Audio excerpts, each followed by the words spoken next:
La pluie martelait les fenêtres de Montfort House avec la fureur implacable d'une tempête d'automne anglaise. Lady Clara Ashcombe se tenait dans le hall d'entrée, l'eau dégoulinant du bas de sa cape de voyage usée sur le sol de marbre immaculé. Elle regardait la petite flaque se former à ses pieds et ressentit cette torsion familière de honte, celle qui était devenue sa compagne constante depuis la mort de son père 18 mois auparavant. Son Excellence va vous recevoir maintenant. La voix du majordome était soigneusement neutre, mais Clara surprit l'éclair de pitié dans ses yeux avant qu'il ne se détourne.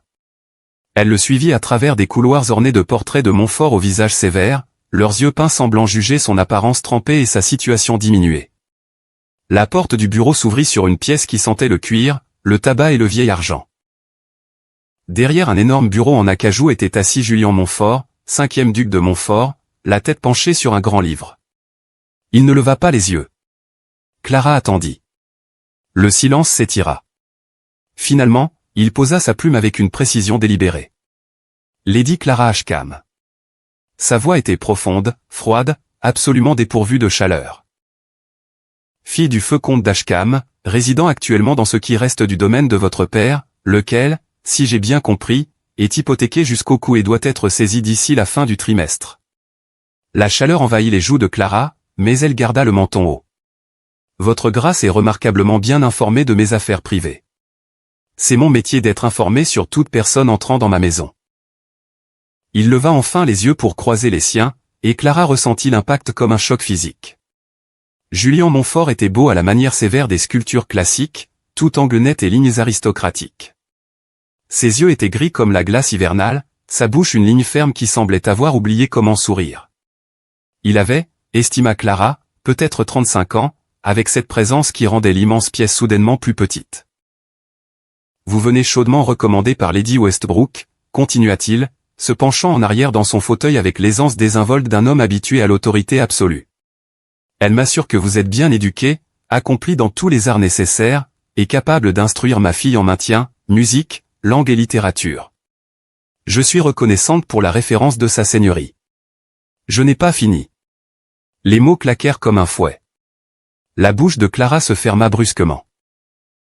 Lady Héloïne a 6 ans. Elle a été difficile depuis la mort de sa mère il y a 3 ans. Elle a chassé 4 gouvernantes en 18 mois, la dernière est partie en larmes au bout d'une seule semaine. Peut-être, dit Clara prudemment, que l'enfant a besoin de compréhension plutôt que de ce dont l'enfant a besoin, l'interrompit Julian en se levant de toute sa hauteur considérable, c'est de discipline, de structure et d'instruction constante, pas de sentimentalité, pas de câlinerie. Ma fille sera élevée pour comprendre le devoir, les convenances et la maîtrise de soi. Si vous ne pouvez pas lui apporter cela, alors cet entretien est terminé. Clara sentit son tempérament, ce même entêtement qui avait causé à son père d'interminables contrariétés, commencer à s'enflammer. Et qu'en est-il de l'affection, votre grâce? Qu'en est-il de la gentillesse? L'enfant a perdu sa mère. Sûrement elle a besoin de sûrement, dit-il, sa voix tombant à une douceur dangereuse. Vous ne prétendez pas me faire la leçon sur l'éducation de ma propre fille, une femme qui arrive à ma porte, désespérée d'occuper n'importe quelle position qui la tiendra à l'écart du dépotoir. Les mots frappèrent comme une gifle. Les mains de Clara se crispèrent dans les plis de sa jupe humide, ses ongles s'enfonçant dans ses paumes. Elle aurait dû s'excuser. Elle aurait dû baisser les yeux et accepter les conditions qu'il proposait. Elle avait besoin de ce poste, en avait besoin avec un désespoir qui la réveillait la nuit, le cœur battant et les draps trempés de sueur froide. Mais elle avait été élevée en fille de comte, et certaines choses étaient plus profondes que la nécessité. Je vous demande pardon, votre grâce, dit-elle, sa voix ferme malgré la fureur et l'humiliation qui brûlaient dans sa poitrine. J'ai parlé à tort. Cependant, si nous devons être francs l'un envers l'autre, et je crois que nous le devrions, permettez-moi d'exposer clairement ma position. Je ne suis pas une gouvernante. Je n'ai pas été formée pour le service. Je suis une femme de bonne famille qui a connu des moments difficiles. Et je suis prête à servir de compagne et d'instructrice à Lady Héloïne parce que les circonstances l'exigent. Mais je ne me laisserai pas traiter comme quelque chose de moins qu'humain. Et je ne resterai pas silencieux si je crois qu'un enfant sous ma garde est en train d'être blessé. Le silence qui suivit fut absolu. Les yeux du duc se rétrécirent en fente de glace grise. Vous avez une audace extraordinaire, dit-il doucement. Je me demande si vous pouvez vous la permettre. Je me demande, répliqua Clara, en adoptant son ton, si votre grâce peut se permettre de perdre encore une instructrice. Lady Westbrook a indiqué que vous deveniez, comment a-t-elle formulé cela? Ah oui, plutôt désespéré. Pendant un long moment, ils se regardèrent par-dessus l'étendue d'acajou poli. Puis, à l'absolue stupéfaction de Clara, un coin de la bouche du duc tressaillit. Ce n'était pas tout à fait un sourire. Elle soupçonnait Julian Montfort d'avoir oublié comment cela fonctionnait, mais c'était quelque chose. Très bien, Lady Clara, vous pouvez avoir votre période d'essai, 1 mois, 15 livres par an, payés trimestriellement. Vous aurez une chambre dans l'aile. Vous prendrez vos repas avec le personnel supérieur, et vous me ferez un rapport hebdomadaire sur les progrès d'Héloïne. Vous ne serez ni de la famille ni domestique, mais quelque chose entre les deux. Le poste est celui de compagne et instructrice, et vous vous souviendrez de cette distinction en tout temps. 15 livres. C'était une insulte. Une gouvernante londonienne pouvait prétendre à 40, parfois 50 par an. Mais Clara n'avait pas de référence en dehors de la gentillesse de Lady Westbrook, pas d'expérience, et des créanciers tournant autour du domaine de son père comme des corbeaux. J'accepte, dit-elle doucement. Excellent. Vous commencerez demain. Mrs. Hickson vous montrera vos appartements. Il avait déjà repris sa plume, son attention retournant à son grand livre comme si elle avait cessé d'exister. Clara se tourna vers la porte, puis s'arrêta. Votre grâce. Oui. Il ne leva pas les yeux. Merci pour cette opportunité. Je m'efforcerai de m'en montrer digne. Maintenant il leva les yeux, son expression indéchiffrable. Veillez-y, Lady Clara. J'ai très peu de patience pour la déception. Tandis qu'elle suivait la gouvernante jusqu'à une petite chambre austère qui serait son nouveau foyer, Clara se dit qu'elle pouvait endurer n'importe quoi pour la sécurité, même un duc froid et arrogant qui la regardait comme si elle était un article particulièrement fastidieux de ses comptes de ménage. Elle se dit cela très fermement. Elle y croyait presque. La nurserie de Montfort House occupait une suite de pièces au 3e étage, bien à l'écart des espaces formels où le duc conduisait ses affaires et recevait ses invités. C'était un espace lumineux, où l'aurait été si les rideaux n'avaient pas été tirés contre la pâle lumière du matin. Clara entra pour trouver une petite silhouette recroquevillée sur le siège de la fenêtre, à moitié cachée derrière de lourds rideaux de velours. Lady Héloïne? Pas de réponse. Clara s'approcha, ses yeux s'adaptant à la pénombre. L'enfant était vêtu d'une robe grise sévère qui semblait plus appropriée au deuil qu'à la tenue quotidienne d'une enfant de 6 ans. Ses cheveux sombres, si semblables à ceux de son père, étaient tirés en une natte serrée. Elle serrait contre sa poitrine une poupée élimée et fixait le vide. Mon nom est Lady Clara Ashcombe, dit Clara doucement, en s'installant à l'autre bout du siège de la fenêtre, prenant soin de ne pas envahir l'espace de l'enfant. Je serai votre nouvelle compagne et instructrice. Toujours rien. Mais Clara vit les petits doigts se resserrer sur la poupée. J'ai entendu dire que vous êtes très intelligente, continua Clara comme si elle pensait tout haut, que vous savez déjà très bien lire et que vous connaissez vos additions mieux que la plupart des enfants 2 fois plus âgés. C'est remarquable. Un éclair d'intérêt dans les yeux sombres, vite réprimé.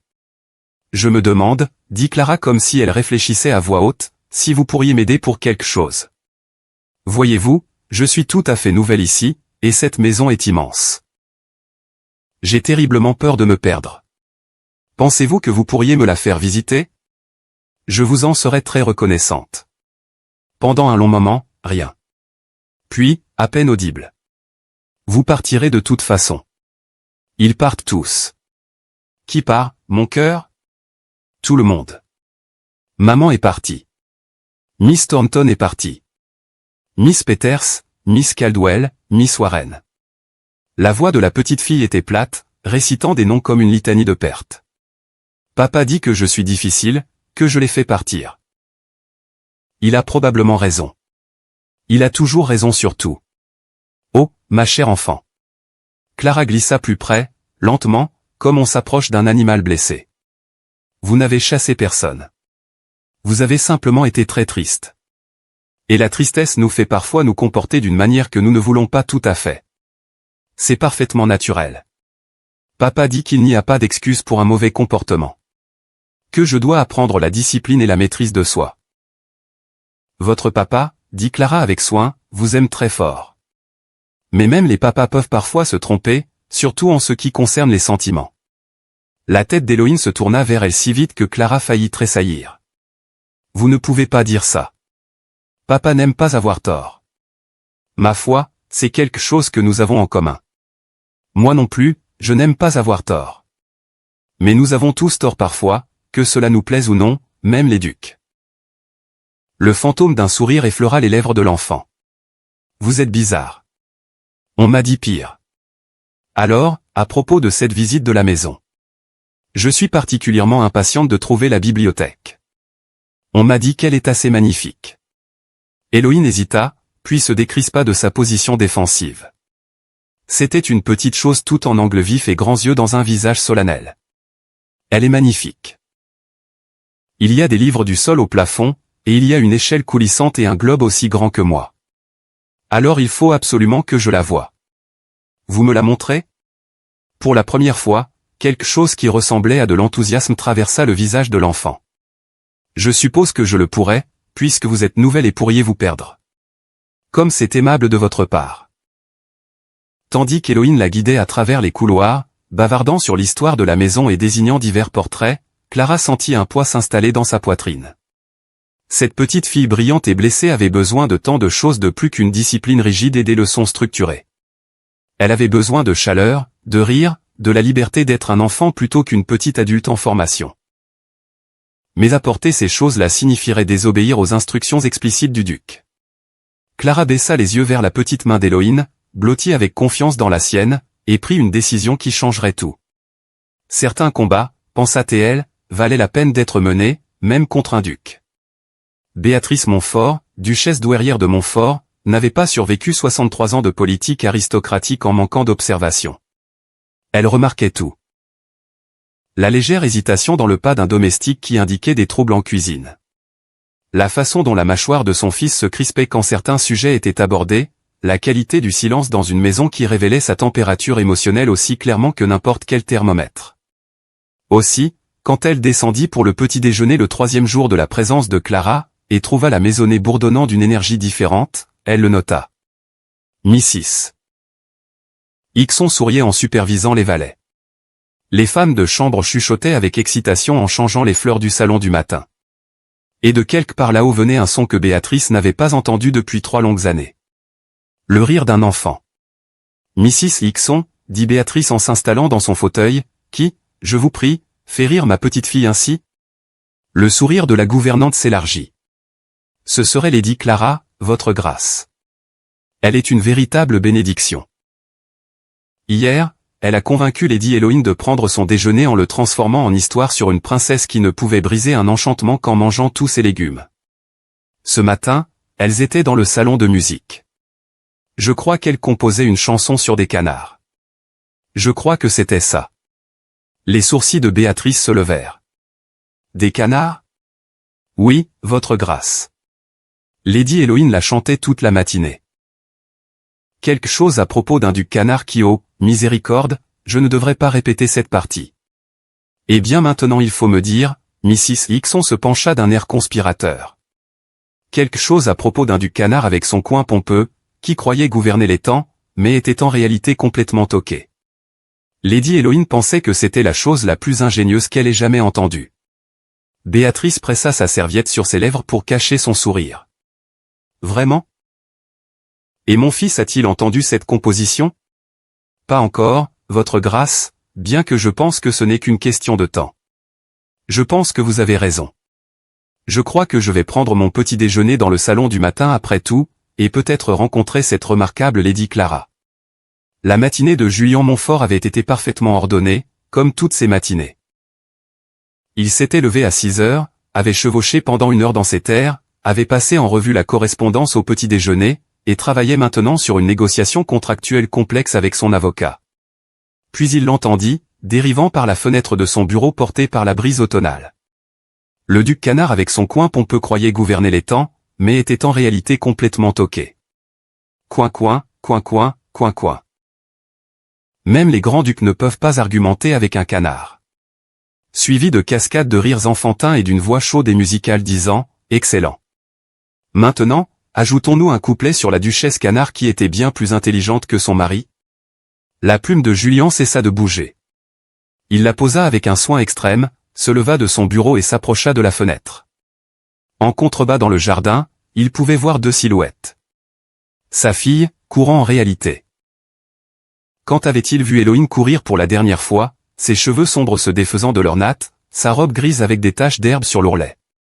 Et à côté d'elle, Lady Clara Ashcam, sans chapeau et tout aussi décoiffée, tournoyant en cercle les bras écartés comme si elle démontrait un élément crucial du maintien des canards. Elles riaient toutes les deux. Quelque chose d'aigu et d'inconfortable se logea sous les côtes de Julian. Il se dit que c'était du mécontentement. La femme était censée enseigner à sa fille la discipline, le maintien et les matières académiques. Pas gambader dans les jardins en chantant des chansons ridicules.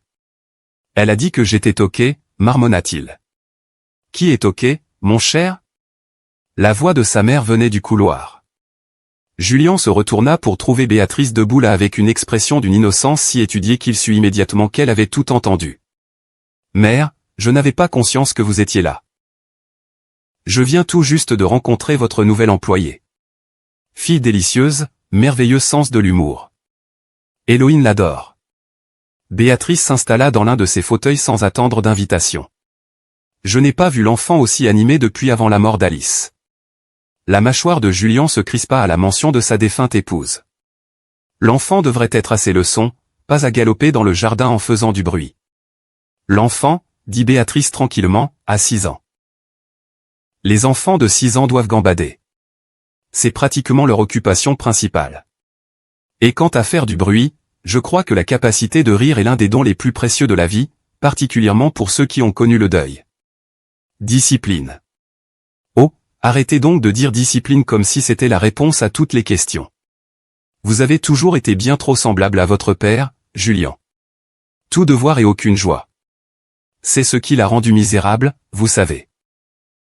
Et c'est ce qui vous rend misérable maintenant. Je ne suis pas misérable. Je gère ma maison et j'élève ma fille selon oui. Oui. Selon les principes convenables. Je l'ai déjà entendu. Béatrice agita une main dédaigneuse. Dites-moi, quand avez-vous réellement parlé avec Héloïne pour la dernière fois? Pas lui parler d'elle ou de son éducation et de son comportement, mais avec elle. Quand lui avez-vous demandé pour la dernière fois ce qu'elle pense? Ce qui la rend heureuse? Ce dont elle rêve? Le sentiment inconfortable sous les côtes de Julian s'intensifia. Je la vois chaque soir. Je me renseigne sur ses études. Vous l'interrogez sur ses leçons et vous la renvoyez ensuite à la nurserie quand elle ne fournit pas des réponses suffisamment détaillées. La pauvre enfant vous craint, Julian. Elle vous craint. C'est absurde. Je ne l'ai jamais touchée. Jamais. Il y a bien des façons d'effrayer un enfant. La froideur peut être tout aussi dévastatrice que la cruauté.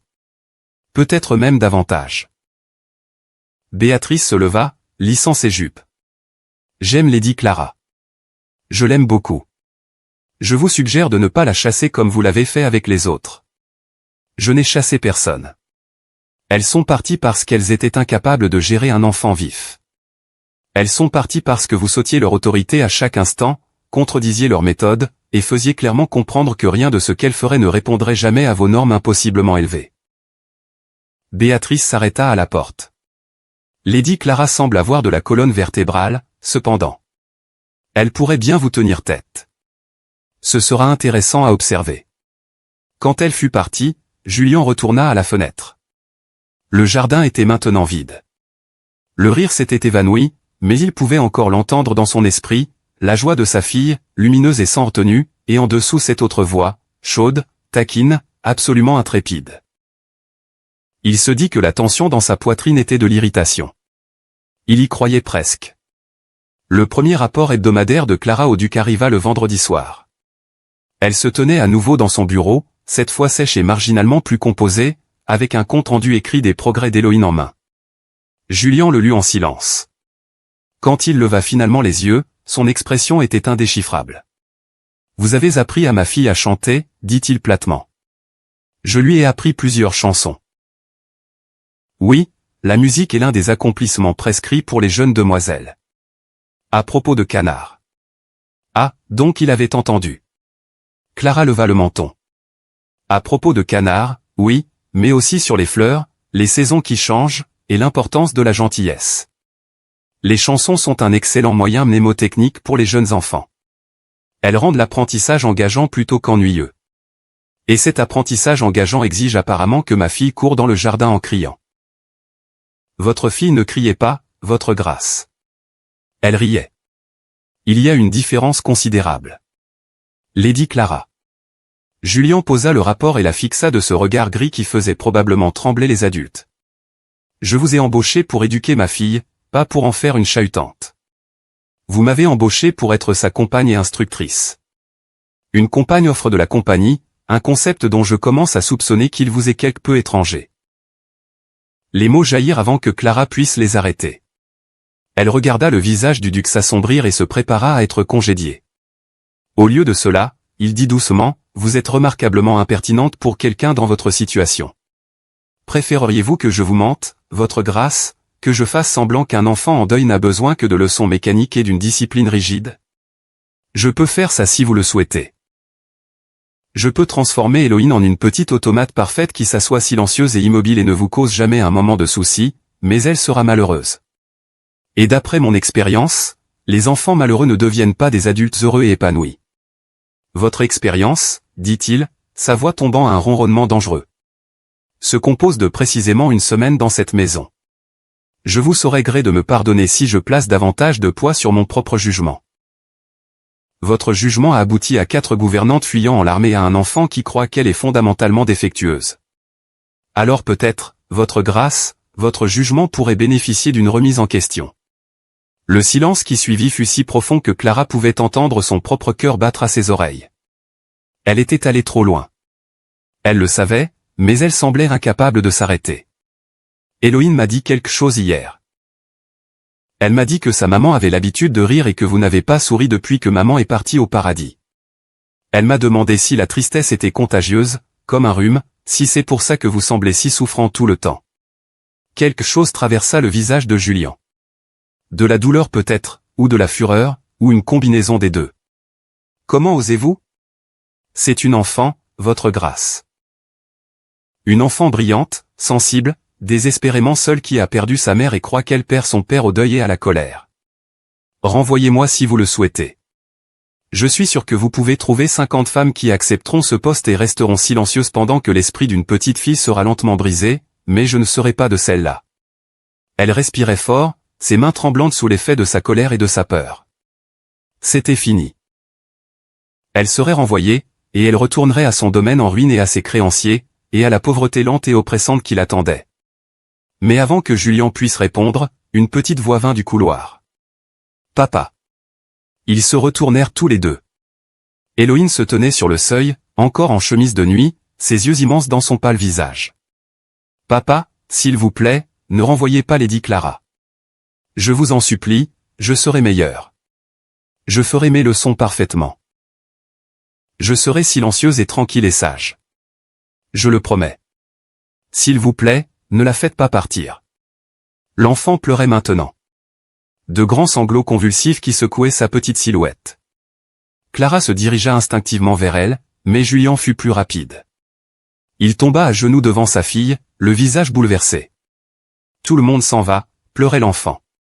Maman est partie et toutes les maîtresses sont parties. Et maintenant Lady Clara va partir aussi parce que je suis difficile et vous serez en colère et je serai seul encore. Et je ne peux pas, chut, ma chérie. Chut. La voix de Julien, pour la première fois depuis que Clara l'avait rencontré, était douce. Personne ne part. Lady Clara ne va nulle part. Vous le promettez? Il jeta un coup d'œil à Clara et elle vit quelque chose de brut et d'incertain dans ses yeux gris. Je le promets. Maintenant, viens, allons te ramener au lit. Tu devrais dormir. Vous me raconterez une histoire? La voix d'Héloïne était petite, pleine d'espoir. Comme maman avait l'habitude de le faire. La gorge de Julien se serra. Je ne me souviens pas des histoires que ta maman te racontait. Lady Clara connaît des histoires, dit Héloïne, regardant entre eux. Peut-être qu'elle pourrait en raconter une, et vous pourriez écouter aussi. Clara vit la lutte du duc clairement écrite sur son visage. La fierté se battant contre l'amour. le contrôle combattant le désir de donner à sa fille ce dont elle avait si désespérément besoin. Si Lady Clara veut bien, dit-il finalement. Je veux bien, dit Clara doucement. Elle les suivit jusqu'à la nurserie, regarda Julian Border sa fille dans son lit avec une tendresse qui lui serra le cœur. Puis elle s'installa dans un fauteuil à côté du lit et commença à tisser un conte sur une princesse courageuse et un dragon solitaire qui apprirent à être amis. Julian se tenait près de la porte, à moitié dans l'ombre, mais Clara pouvait sentir son regard sur elle tout au long de l'histoire, sentait la tension irradier de sa forme rigide. Quand Héloïne se fut finalement endormie, Clara se leva aussi silencieusement qu'elle put. Elle et Julian quittèrent la nurserie ensemble, marchant en silence dans le couloir faiblement éclairé. Au haut de l'escalier, il s'arrêta. Lady Clara, elle se retourna pour lui faire face. Dans la faible lumière, ses traits étaient plus doux, moins sévères, presque humains. Merci, dit-il doucement. Pour ça, pour vous soucier d'elle. Je ne le fais pas parce que c'est mon poste, votre grâce. Je le fais parce qu'elle est une enfant extraordinaire qui mérite d'être chérie. Quelque chose bougea dans son expression. Vous rendez ça simple. Aimer un enfant devrait l'être. Ce sont nous, les adultes, qui le compliquons avec nos peurs et notre besoin de contrôle. Et vous pensez que je suis contrôlé par la peur? Clara envisagea de mentir, puis décida qu'elle avait déjà tout risqué. Que était-ce qu'une vérité de plus? Je pense que vous avez terriblement peur de la perdre comme vous avez perdu sa mère. Alors vous essayez de la transformer en quelque chose qui ne peut pas être blessé ou brisé. Mais les enfants ne sont pas de pierre, votre grâce. Ils sont censés être tendres et doux et vulnérables. C'est ce qui en fait des enfants. Pendant un long moment, il se contenta de la regarder. Puis 15 livres est insuffisant pour le travail que vous faites. Je vais l'augmenter à 30. Ce n'était pas une excuse. Ce n'était pas une reconnaissance qu'elle avait peut-être raison, mais c'était quelque chose. Merci, votre grâce. Julian, dit-il brusquement. Quand nous discutons d'Héloïne, vous pouvez m'appeler Julian. C'était une fissure dans l'armure, petite mais significative. Julian, dit Clara, testant le nom. Il semblait dangereux sur sa langue. Intime. Alors vous devriez m'appeler Clara. Clara. La façon dont il le dit de cette voix profonde fit frémir quelque chose dans son ventre. Bonne nuit, Clara. Bonne nuit. Elle le regarda descendre l'escalier, ses larges épaules disparaissant dans l'ombre. Ce n'est que quand il fut parti qu'elle se permit d'admettre la vérité. Julian Montfort était dangereux, non pas parce qu'il était froid ou cruel, mais parce que sous cet extérieur glacé se trouvait un homme capable de sentiments profonds, et Clara commençait à soupçonner qu'elle voulait très vivement être celle qui lui apprendrait à ressentir à nouveau. 3 semaines passèrent, et Montfort House se transforma. Cela commença par de petites choses. Héloïne commença à prendre son petit déjeuner dans le salon du matin avec sa grand-mère, plutôt que de manger dans la nurserie. Ses robes grises sévères furent discrètement remplacées par des mousselines légères en bleu doux et rose. Les rideaux de la salle de classe furent ouverts en grand, laissant entrer le pâle soleil de novembre, et lentement, prudemment, Julian commença à dégeler. Il commença à se joindre à elle pour les leçons d'Héloïne. D'abord, se tenant raidement près de la porte, puis se rapprochant progressivement.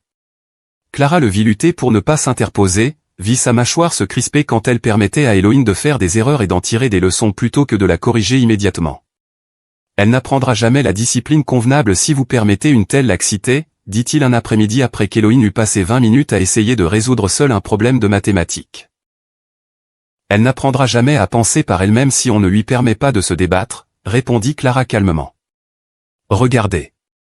Ils regardèrent tous les deux le visage d'Héloïne s'illuminer soudainement de compréhension. Oh, je vois maintenant. La réponse est 12, n'est-ce pas? L'est-elle? Demanda Clara. Oui, parce que si j'additionne ceci et ceci, et ceci, et ceci, Héloïne travaillait le problème à voix haute, sa confiance croissant à chaque étape. Ça fait 12. Excellent raisonnement, ma chérie. Très bien. Héloïne rayonna, puis se tourna vers son père. Vous avez vu, papa? J'ai trouvé tout seul. J'ai vu. La voix de Julian était bourrue, mais ses yeux s'étaient adoucis. Tu t'en es très bien sorti, en effet. Après la leçon, alors qu'Héloïne courait jouer dans le jardin sous l'œil attentif d'une nurse, Julian s'attarda. Vous aviez raison, dit-il brusquement, à propos de la laisser penser par elle-même. J'ai été, il fit une pause, manifestement aux prises avec l'admission. J'ai été trop rigide. Vous aviez peur, dit Clara doucement. Il y a une différence. J'ai failli à Alice. Les mots semblèrent lui être arrachés. Elle était malade depuis des mois, et je ne me suis pas rendu compte. J'étais trop occupé par les affaires, le Parlement, des questions que je croyais importantes. Au moment où j'ai remarqué qu'elle était vraiment mal, il était trop tard.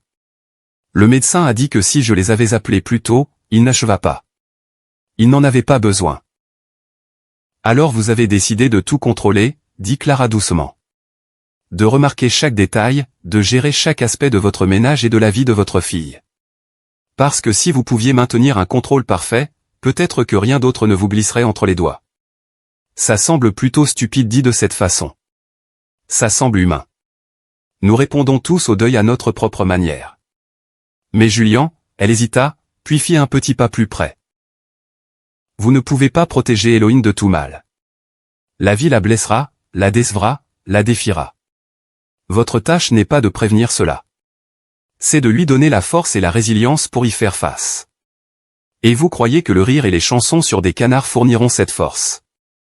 Je crois que l'amour la fournira. Le reste n'est que méthode.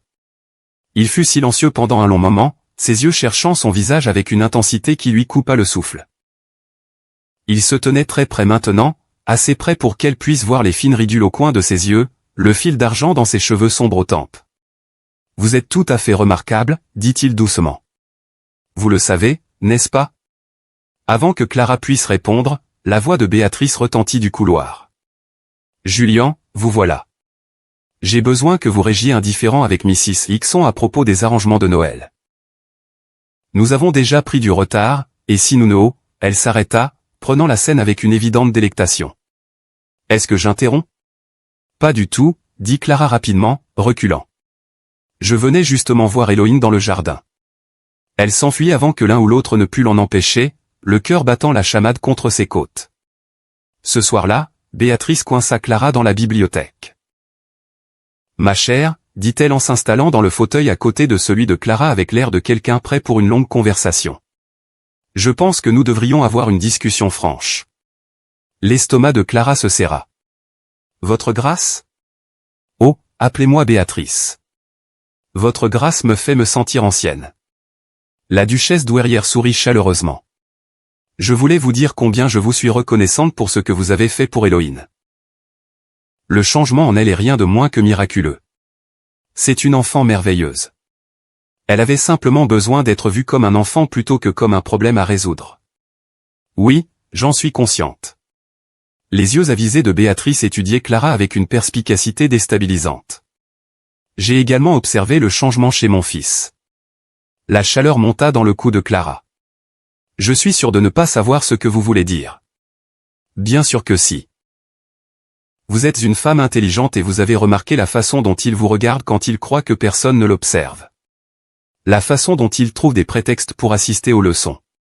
La façon dont sa voix change quand il prononce votre nom. Béatrice. Je ne critique pas, ma chère. Bien au contraire. Julian est à moitié mort depuis le décès d'Alice. Non pas que le mariage ait été particulièrement joyeux, même avant sa maladie. C'était arrangé, voyez-vous, quand ils étaient à peine sortis de l'école, le devoir et tout ça. Ils avaient de l'affection l'un pour l'autre, je suppose, mais il n'y avait pas de passion, pas de vraie complicité, et puis elle est morte, et il a enfermé ce qui lui restait de cœur. Béatrice se pencha pour tapoter la main de Clara. Vous l'avez ramené à la vie. Vous lui avez fait ressentir à nouveau, et pour cela seul, je pourrais vous embrasser. Je n'ai pas. Je ne suis que l'instructrice de sa fille. Je n'ai pas d'aspiration au-delà de haut, je vous en prie. Je ne suis pas né d'hier, et vous non plus. J'ai vu la façon dont vous le regardez aussi. Le sourire de Béatrice devint malicieux. Tout ce que je dis, c'est que si quelque chose devait se développer entre vous et Julian, vous auriez mon soutien complet et mon aide si vous en avez besoin. Rien ne peut se développer, dit Clara fermement, même si son cœur insistait sur le contraire. La distance entre un duc et une femme de bonne famille appauvrie est insurmontable. Des bêtises. Julian est suffisamment riche et puissant pour épouser un ramoneur s'il le choisissait. La société jaserait une saison puis passerait au prochain scandale. Béatrice se leva, lissant ses jupes. De plus, l'amour a une façon de rendre soudainement tout à fait surmontable ce qui semblait insurmontable. Vous verrez. Après son départ, Clara resta assise dans l'obscurité croissante, son livre oublié sur ses genoux. L'amour. Était-ce ce que c'était? Cette conscience constante de la présence de Julian, la façon dont son pouce accélérait quand il entrait dans une pièce, la chaleur qui se répandait dans sa poitrine quand il souriait à sa fille, ou la vive douleur qu'elle ressentait quand sa garde baissait, et qu'elle entrevoyait l'homme solitaire et endeuillé sous l'armure du duc. C'était insensé, dangereux, un chemin qui ne pouvait mener qu'au chagrin. Mais assise là dans la bibliothèque, avec son odeur de vieux papier et de bougies à la cire d'abeille, Clara admit une vérité qu'elle avait évitée. Il était déjà trop tard pour protéger son cœur. Elle était tombée amoureuse de Julian Montfort, et elle n'avait absolument aucune idée de ce qu'elle allait faire à ce sujet.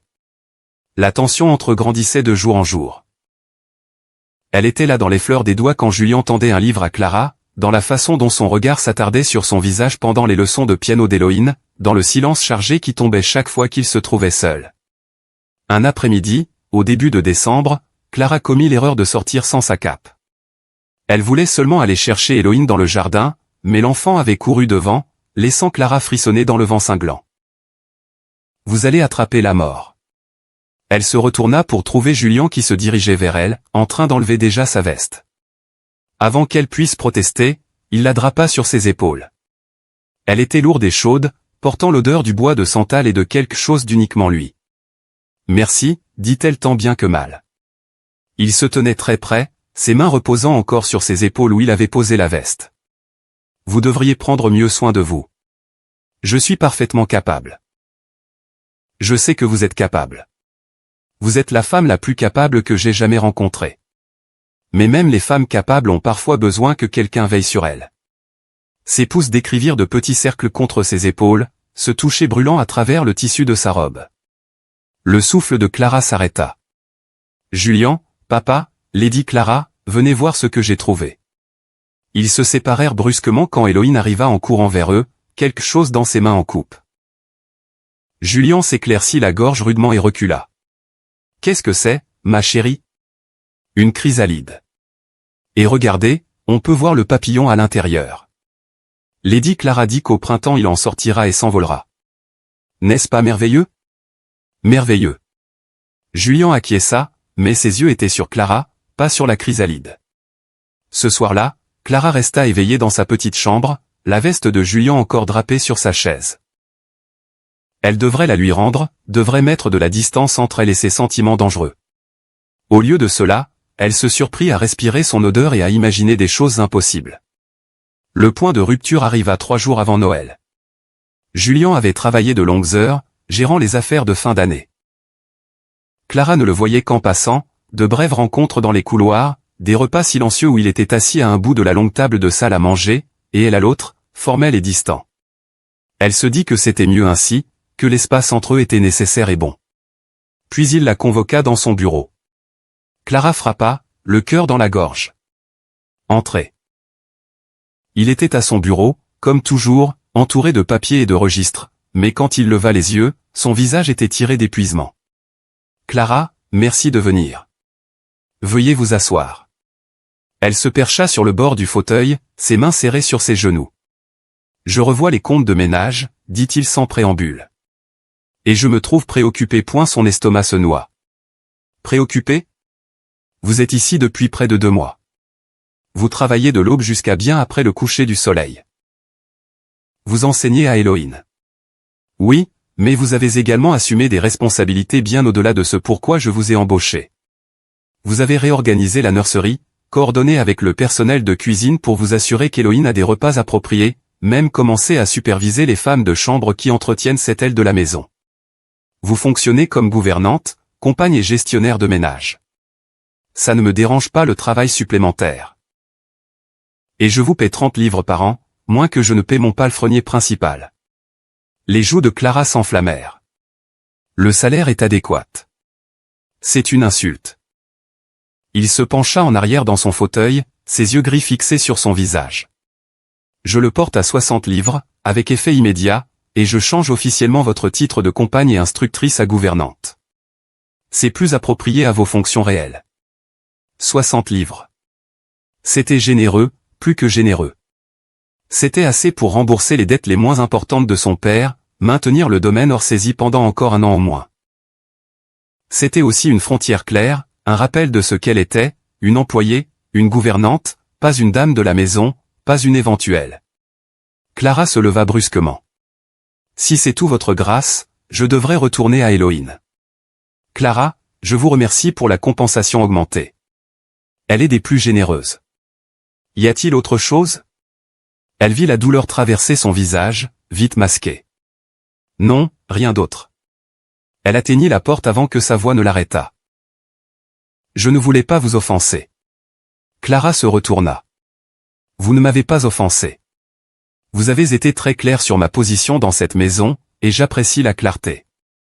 Ce n'est pas. Il passa une main dans ses cheveux, la frustration évidente dans chaque ligne de son corps. Maudit, Clara. J'essaie de faire la bonne chose ici. La bonne chose aurait été de ne pas me regarder de la façon dont vous me regardiez, dit-elle, sa voix tremblant. La bonne chose aurait été de maintenir une distance convenable, mais au lieu de ça vous me plongez dans la confusion. Vous vous tenez trop près et touchez mes épaules et me donnez votre veste et me faites ressentir des choses que je n'ai pas le droit de ressentir. Et puis vous me rappelez que je suis une employée, qu'il y a une distance insurmontable entre nous. Alors oui, votre grâce, peut-être que la clarté est exactement ce dont j'ai besoin. Le silence qui suivit fut absolu. Puis Julien bougeait, contournant son bureau avec une rapidité saisissante. Il s'arrêta à quelques centimètres d'elle, si proche qu'elle dut pencher la tête en arrière pour croiser ses yeux. Vous croyez que je n'ai pas conscience de la distance entre nous? Sa voix était basse, rauque. Vous croyez que je n'ai pas passé des nuits à cataloguer toutes les raisons pour lesquelles je devrais m'éloigner de vous? Vous êtes mon employé. Vous êtes assez jeune pour être, eh bien, pas ma fille, mais certainement trop jeune pour un homme de 35 ans. Vous avez traversé des épreuves et des pertes, et vous méritez la sécurité. Pas les complications d'une liaison avec votre employeur. J'ai énuméré toutes les objections rationnelles 100 fois.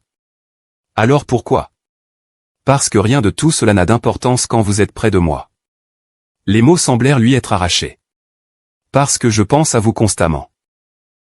Parce qu'Héloïne me demande tous les matins si j'ai remarqué comme vous êtes jolie, et je veux lui dire que je ne remarque rien d'autre. Parce qu'hier vous avez ri de quelque chose, et je voulais traverser la pièce. Et il s'interrompit, respirant fort. Et quoi? Chuchota Clara. Ceci, il l'embrassa. Ce n'était pas timide ni doux. C'était ardent et désespéré, le baiser d'un homme qui s'était retenu trop longtemps. Ses mains encadrèrent son visage, le relevant vers le sien, et la retenue soigneusement construite de Clara se brisa. Elle lui rendit son baiser avec toute la nostalgie qu'elle avait réprimée, ses doigts s'accrochant à ses revers, son corps se cambrant vers le sien. Il émit un son grave dans sa gorge et la plaqua contre la porte, sa bouche traçant du feu le long de sa mâchoire, sa gorge, miséricorde divine. Ils s'écartèrent brusquement. Béatrice se tenait figée dans l'embrasure de la porte communicante donnant sur le salon du matin, pas le couloir, Dieu merci, sa main pressée sur son cœur. Béatrice, Julien commença, sa voix rauque. Ceci n'est pas, oh, ne dites rien, Julien. C'est exactement ce que cela ressemble, et je suis ravi. Les yeux de la duchesse douairière pétillaient de malice. Bien que peut-être la prochaine fois pourriez-vous fermer les portes à clé. Mrs. Ixon va passer d'ici un instant avec le service à thé, et je soupçonne qu'elle est moins libérale d'esprit que moi. Clara voulait que le sol s'ouvre et l'avale tout entière. Je devrais partir. Vous devriez rester, dit Béatrice. Tous les deux, vous devriez rester, et discuter de la marche à suivre comme des adultes rationnels, ce qui, je le réalise, est demandé beaucoup, étant donné que vous étiez en train d'essayer de vous dévorer mutuellement contre la porte du bureau. Mais, mère, dit Julien entre ses dents serrées, votre assistance n'est pas requise. Non, alors vous avez un plan pour ce qu'il faut faire de cette situation? Le silence était accablant. Je pensais bien. Béatrice s'installa dans l'un des fauteuils avec l'air d'une femme prête à rester longtemps. Très bien. Voici ce qui va se passer. Julien, vous allez admettre que vous êtes tombé amoureux de Clara. Clara, vous allez admettre que vous êtes tombée amoureuse de Julien, et ensuite nous allons tous discuter de la façon de naviguer dans les questions pratiques sans provoquer un scandale qui fera jaser la bonne société pendant des décennies. Je ne peux pas possiblement, commença Clara. Vous aimez, acheva Julien tranquillement. Parce que je vous aime. J'ai essayé de ne pas le faire, mais je suis manifestement peu habile à contrôler mon propre cœur. Le monde sembla basculer. Clara le regardait, cet homme fier et difficile qui venait de se mettre à nu devant sa mère et Dieu et quiconque pouvait écouter. Sa voix défaillit. Elle essaya à nouveau. Je vous aime aussi, mais Julien, vous êtes un duc. Je ne suis personne. Je n'ai pas de fortune, pas de relation, rien à apporter à. Vous avez ramené ma fille à la vie. Vous m'avez ramené à la vie. Si vous pensez que fortune et relation l'emportent sur cela, c'est que vous n'avez pas prêté attention. La société sera impitoyable. Qu'elle soit impitoyable. Je suis suffisamment riche et puissant pour affronter n'importe quelle tempête. Il tendit les mains vers les siennes, les saisissant fermement. Dites oui, Clara. Dites que vous m'aurez. Dites que vous serez ma femme et la mère d'Héloïne, et laissez-moi passer le reste de ma vie à essayer de mériter votre estime. Tout cela va très vite. Nous pourrions attendre, si vous préférez, une cour en bonne et due forme avec des fleurs et de la poésie et tout ce que l'on fait. Bien que je doive vous avertir, je suis nul en poésie, et mes talents en arrangements floraux sont inexistants. Malgré tout, Clara rit. Vous êtes ridicule. Je suis amoureux. Apparemment, cela a un effet similaire. Son expression redevint sérieuse. Mais vraiment, Clara, nous pouvons prendre autant de temps qu'il vous en faut. Je ne vous précipiterai dans rien dont vous n'êtes pas sûr. Elle regardait dans ses yeux gris, voyant la vulnérabilité là, l'espoir. Et elle pensa à Héloïne, qui avait déjà commencé à l'appeler maman Clara quand elle pensait que personne n'écoutait. À Béatrice, qui était devenue plus une mère pour elle en 2 mois que sa propre mère ne l'avait été en 23 ans, à cette maison qui était devenue d'une certaine façon un foyer. Oui, dit-elle. Oui, je vous épouserai. Le sourire de Julien fut transformateur, illuminant tout son visage d'une joie qu'elle n'avait jamais vue auparavant. Il la serra contre lui, posant son front contre le sien. Dieu merci, j'étais à court d'arguments rationnels. Oh, vous n'en avez jamais eu, dit gaiement Béatrice. Vous aviez du désespoir et de la détermination et une incapacité totale à admettre quand vous avez tort. Mais cela semble avoir fonctionné. Maintenant, à propos des questions pratiques. Mais avant qu'elle puisse continuer, la porte s'ouvrit brusquement et Héloïne apparut, le visage rayonnant d'excitation. Papa, Lady Clara, il neige. Venez voir. Tout le jardin est, elle s'arrêta, regardant la scène. Pourquoi tout le monde pleure-t-il? Nous sommes heureux, dit Clara, en essuyant ses larmes. Heureux? Pourquoi êtes-vous heureux? Julien s'agenouilla, se mettant à la hauteur de sa fille. Comment te sentirais-tu si Lady Clara restait avec nous pour toujours?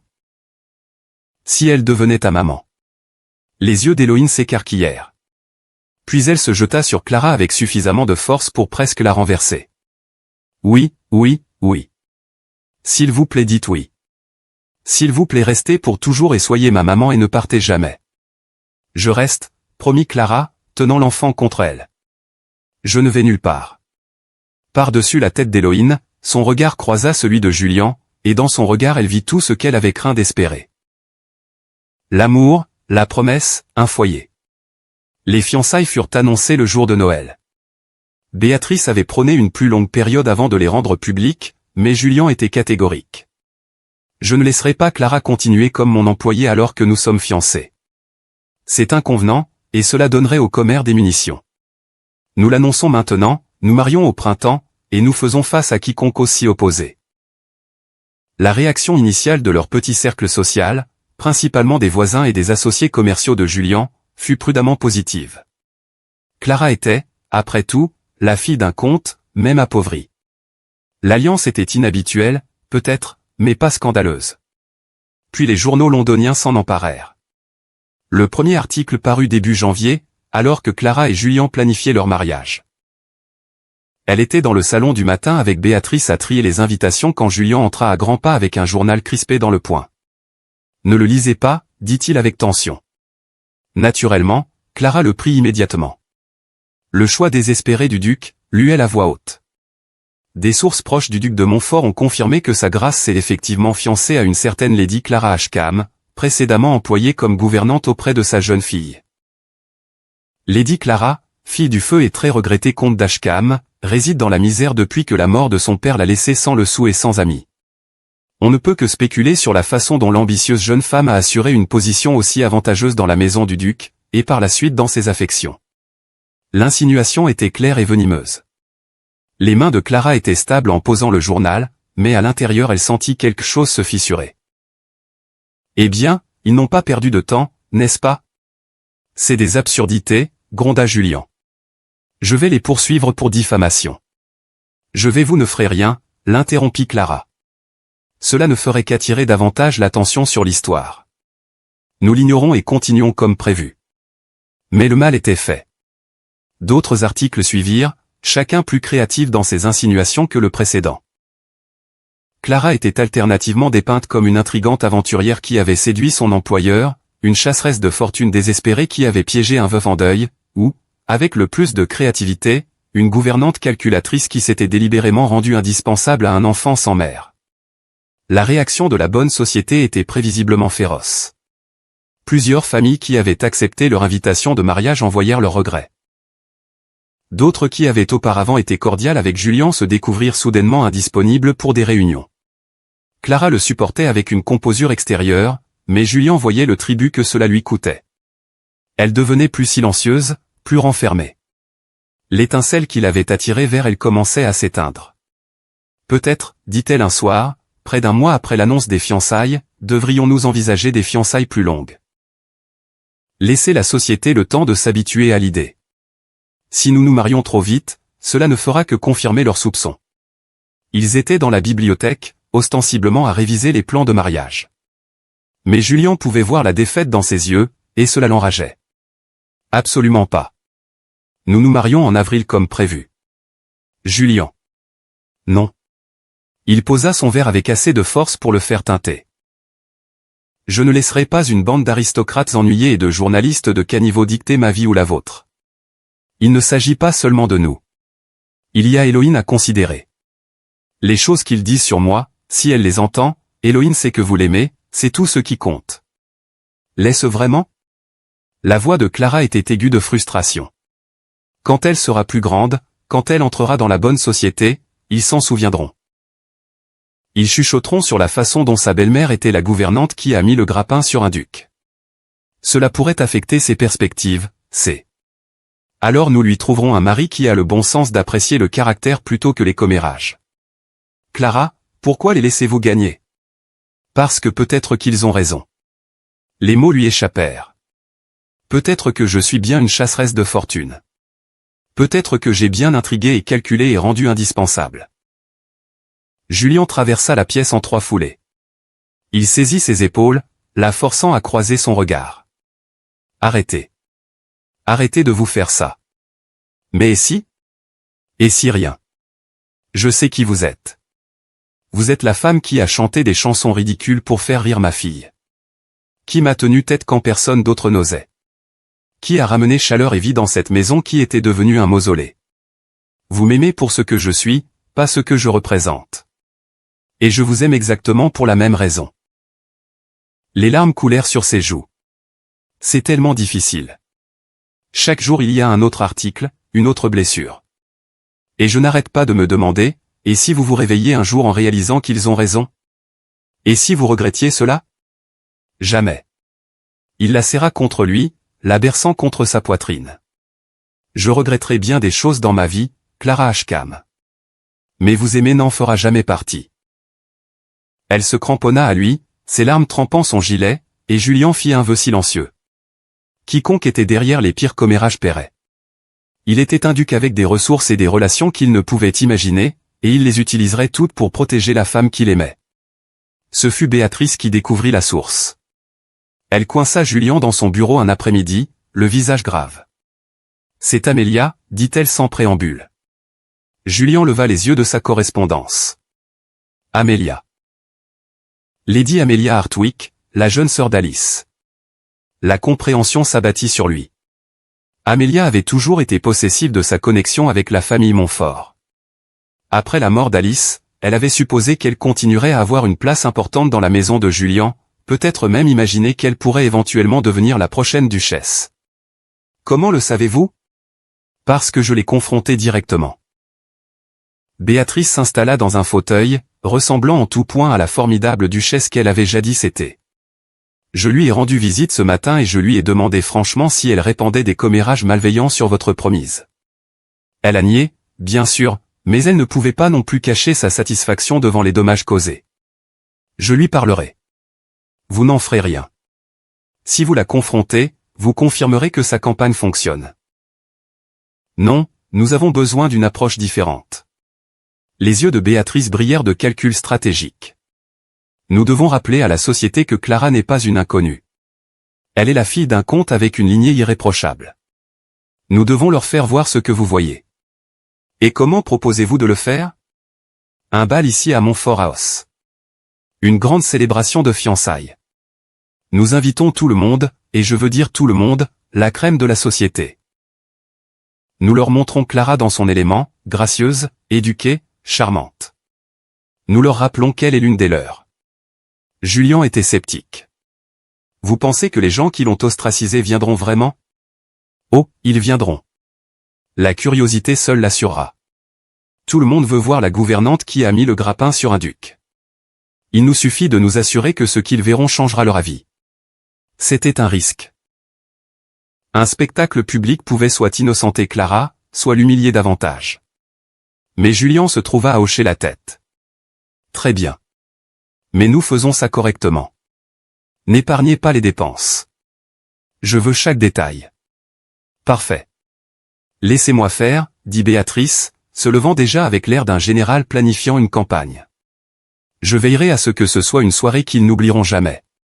Quand Julian parla du bal à Clara, sa réaction ne fut pas ce qu'il avait espéré.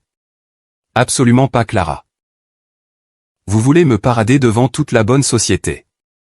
Les laisser m'examiner comme une curieuse curiosité. Jugez si je suis digne d'être votre femme. Je veux leur montrer qui vous êtes vraiment. Leur rappeler que vous avez tout le droit d'être à mes côtés. Je n'ai pas besoin de leur approbation, Julian. Peut-être pas, mais je ne vous laisserai pas vivre sous un nuage de soupçons pour le reste de votre vie. Et plus important encore, je ne laisserai pas Héloïne grandir en entendant des chuchotements sur sa belle-mère. Cela donna une pause à Clara. Julian pressa son avantage. Une soirée, quelques heures de conversation polie et de danse. Vous avez affronté bien pire. Les jeux? Du moins quand j'étais pauvre et seul, je n'avais qu'à faire face aux créanciers. Ils étaient mercenaires, mais honnêtes à ce sujet. La bonne société est mercenaire et malhonnête. Ils me souriront tout en tenant leur couteau prêt. Alors nous ferons face à leur couteau ensemble. Il prit ses mains, sa poigne chaude et ferme. Vous n'êtes plus seule, Clara. Vous avez moi et Béatrice et toute une maisonnée qui vous adore. Nous traverserons ça ensemble. Elle scruta son visage, puis hocha finalement la tête. Un bal, mais je ne porte rien de trop élaboré. Je refuse d'avoir l'air d'essayer trop fort. Portez un sac de pommes de terre si vous le souhaitez. Vous serez quand même la plus belle femme là-bas. Malgré tout, elle rit. Maintenant je sais que vous êtes sous l'empire de l'amour. Ma beauté n'a jamais été mon principal attribut. Peut-être pas, mais votre courage, votre intelligence, votre capacité à aimer, ceux-là sont plus beaux que n'importe quelle beauté conventionnelle. Continuez à parler ainsi, et je pourrais bien croire que vous m'aimez pour plus que ma capacité à gérer votre fille. Je vous aime pour 1000 raisons, et gérer brillamment Héloïne n'en est qu'une. Il la serra contre lui, respirant l'odeur de lavande de ses cheveux. Bien que je doive avouer que vous regardez avec elle fait faire des choses plutôt extraordinaires à mon cœur. Tel que m'imaginer à quoi vous ressembleriez en tenant un enfant qui serait nôtre. Le souffle de Clara s'arrêta. Julian, je sais que nous n'en avons pas discuté, et nous n'avons pas à le faire encore, mais je me retrouve à y penser. À une maison pleine d'enfants, à Héloïne qui aurait des frères et sœurs. Elle le fit taire d'un baiser. Quand ils se séparèrent enfin, tous deux respirant fort, elle posa son front contre le sien. Une crise à la fois, dit-elle doucement. D'abord nous survivons à ce bal. Puis nous planifions notre mariage. Puis, elle sourit. Puis nous pourrons discuter de remplir cette immense maison de plus de petits Montfort. Est-ce un oui? C'est un nous verrons, qui est bien plus que vous ne méritez étant donné que vous venez de me porter volontaire pour la torture sociale. Pour laquelle je vous présente mes excuses et que je promets de compenser abondamment après notre mariage. La chaleur dans sa voix la fit frissonner. Vous êtes incorrigible. Je suis amoureux. La condition semble être permanente. Le bal était fixé au premier samedi de mars, donnant à Béatrice 6 semaines pour planifier et à Clara 6 semaines pour paniquer. Héloïne au moins était ravie. Vous allez ressembler à une princesse, maman Clara. Et papa dansera avec vous, et tout le monde verra combien il vous aime, et ils sauront que les histoires dans les journaux sont du pur non-sens. De la bouche des enfants, pensa Clara. Si seulement c'était aussi simple. Mais à mesure que la date approchait, elle se retrouva emportée dans les préparatifs malgré ses réticences. Béatrice insista pour faire venir une modiste de Londres pour créer la robe de Clara.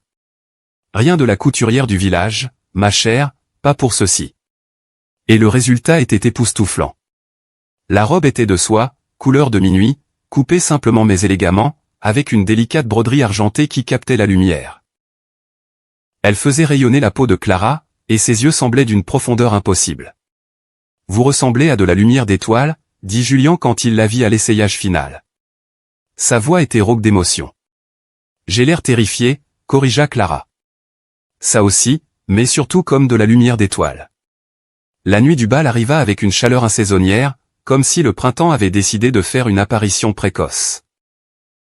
Montfort House brillait de lumière, chaque lustre allumé, chaque surface polie jusqu'à un éclat parfait. Clara se tenait dans sa chambre, vêtue de sa soie de minuit, les mains tremblantes pendant que sa femme de chambre arrangeait sa coiffure. Vous pouvez le faire, dit-elle à son reflet. Vous avez survécu à pire. Vous pouvez survivre à quelques heures de conversation polie. Un coup à la porte et Béatrice entra, magnifique en vert émeraude. Oh, ma chère, vous êtes exquise. Elle s'approcha de Clara, posant ses mains sur ses épaules. Écoutez-moi. Ces gens, la plupart d'entre eux sont des sots. Ils suivent la mode et les commérages parce qu'ils n'ont rien de substantiel dans leur propre vie. Mais certains d'entre eux valent la peine d'être connus. Certains verront au-delà du scandale jusqu'à la femme remarquable qui est en dessous. Concentrez-vous sur ces personnes. Ignorez le reste. Et s'il y en a plus de la dernière catégorie que de la première, alors nous les affronterons ensemble la tête haute et la dignité intacte. Nous sommes des Montfort. Nous ne nous inclinons pas devant les commérages. Je ne suis pas encore une Montfort. Vous l'êtes dans tous les sens qui comptent. Béatrice serra doucement ses épaules. Maintenant venez. Julien vous attend, et si je connais mon fils, il creuse un trou dans le tapis. Julien était effectivement en train de faire les 100 pas quand elles descendirent dans le hall principal. Il se retourna à leur approche, et l'expression sur son visage valait toute l'anxiété de Clara. Vous il semblait avoir oublié comment les mots fonctionnaient. Convenable, répondit Clara. Dévastateur. Absolument dévastateur. Si je n'avais pas 200 invités qui arrivent d'un moment à l'autre, je vous enfermerais dans mon bureau et passerais la soirée à vous convaincre de fuguer. Tentant. Mais Béatrice ne nous pardonnerait jamais. Absolument pas, confirma Béatrice. Maintenant, tout le monde à son poste. Les premières voitures arrivent. Clara prit place à côté de Julien à l'entrée de la salle de bal, acutement consciente des regards curieux des valets, des chuchotements des invités qui arrivaient. Sa main tremblait quand elle la posa sur le bras de Julien. Du calme, murmura-t-il. Je suis juste là. Les premiers invités entrèrent. Laure et Lady Peton, amis de longue date de Béatrice. Ils saluèrent Julien chaleureusement, puis se tournèrent vers Clara avec de véritables sourires. Lady Clara, quelle joie de vous rencontrer enfin. Béatrice nous a tant parlé de vous. J'espère que tout était bon, dit Clara tant bien que mal. Tout excellent. Nous sommes si contents pour vous deux. Un allié. Clara respira un peu plus facilement. Mais vinrent alors Laure et Lady Hartwick, et avec eux, Lady Amelia. Amelia était belle à la façon fragile de la porcelaine précieuse, des traits parfaits, un teint impeccable, et des yeux comme des éclats de glace. Elle regarda Clara de haut en bas avec un dédain à peine voilé. Comme c'est mignon, la gouvernante qui joue à la duchesse. L'insulte resta dans l'air. Clara sentit Julien se raidir à côté d'elle, mais avant qu'il ne pût répondre, elle dit calmement, « Comme c'est aimable à vous de venir, Lady Amelia.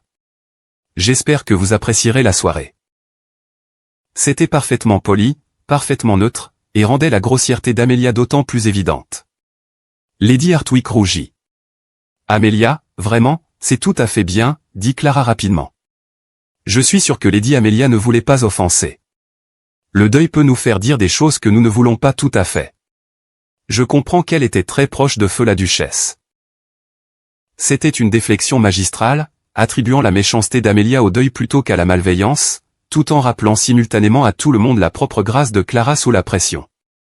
Béatrice rayonna. La main de Julien se resserra sur le bras de Clara en approbation silencieuse. Et Amelia, déjouée, n'eut d'autre choix que de passer son chemin. « Bien joué », murmura Julien une fois hors de portée d'oreille. « Elle n'est pas la première personne à me regarder de haut. J'ai de l'entraînement. » Le reste de la file de réception passa dans un flou de noms et de visages. Certains invités étaient chaleureux, certains neutres, certains manifestement désapprobateurs, mais aucun n'osa être aussi ouvertement grossier qu'Amelia. Finalement, par bonheur, le dernier invité arriva. L'orchestre commença à jouer, et Julien se tourna vers Clara. « Puis-je avoir cette danse, milady ? Je suppose qu'il le faut. Ce serait étrange si vous ne dansiez pas avec votre propre promise. Je danserais avec vous si vous étiez souillon de cuisine. Bien que je doive avouer que cette robe me donne envie de faire considérablement plus que danser. » Julien, siffla-t-elle, sentant ses joues s'embraser. « Comportez-vous. » « Je me comporte toujours. C'est profondément ennuyeux. J'espère que vous pourrez m'apprendre à me déranger à l'occasion, après notre mariage, bien entendu. » Il la guida sur la piste de danse, et Clara sentit 200 paires d'yeux suivre leurs mouvements. La musique s'enfla, et ils commencèrent à valser. « Tout le monde regarde, » chuchota-t-elle. « Laissons-les regarder. Laissons-les voir combien vous êtes belle. Combien vous vous glissez parfaitement dans mes bras. Combien je suis absolument, complètement, irrévocablement amoureux. Vous allez me faire pleurer. Surtout pas. J'ai de bonnes sources que les pleurs rendent le nez rouge, et j'ai besoin que vous soyez intimidablement belle pendant encore 2 heures au moins. » Elle rit malgré elle. « Où avez-vous appris à être charmant ? Sûrement pas de votre vie précédente en tant que sculpture de glace. De vous. Vous m'avez appris que la vie n'est pas obligée d'être tout devoir et discipline. Que la joie est possible, voire nécessaire. » Il la fit tournoyer dans un virage, sa main ferme à sa taille. « Vous m'avez sauvé, Clara. De toutes les façons dont on peut sauver quelqu'un. Maintenant vous essayez vraiment de me faire pleurer. Je suis simplement honnête. » Ses yeux croisèrent les siens. « Sérieux maintenant. Quoi qu'il arrive ce soir, quoi qu'ils disent ou pensent ou écrivent dans leurs ridicules journaux, rien de tout ça n'a d'importance. Vous êtes à moi et je suis à vous et c'est tout ce qui est réel. » La danse prit fin et Clara se trouva immédiatement réclamée par une succession de partenaires. Certains dansèrent avec elle par curiosité, d'autres par chaleur sincère. Elle traversa tout cela dans une sorte de brume, hyper consciente du regard de Julien qui la suivait dans la salle. Pendant une pause entre les sets, Béatrice apparut à son coude avec 2 verres de champagne. « Vous vous en sortez splendidement, ma chère. Lady Peton m'a dit qu'au moins 6 femmes ont commenté combien vous êtes charmante et gracieuse. Bon. Lord Ashford, vous vous souvenez de lui, l'ami de Julien depuis Cambridge, a dit que vous étiez bien trop bien pour son ami pompeux, et que si Julien gâche ça, vous devriez envoyer un message et il s'enfuira avec vous. » Clara faillit s'étrangler avec son champagne. Il n'a pas dit ça. Il l'a absolument dit.